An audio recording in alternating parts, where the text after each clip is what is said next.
A bill that would require background checks on private gun sales narrowly passed in the Maine House today. That vote was 69 to 68.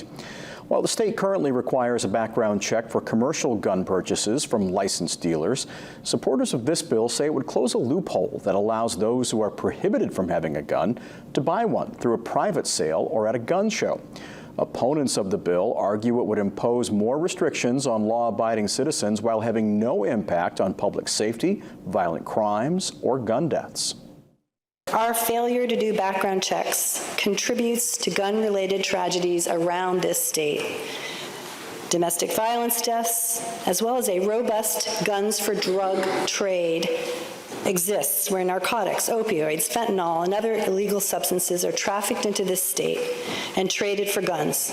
Madam Speaker, the people of Maine do not want universal background checks, and they definitely would not want them when coupled with universal registration. How can we be sure of this, Madam Speaker?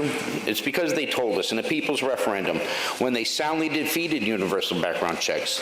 The people told us this even when the papers and the polls at the time told us that over 80% of Maine voters wanted it.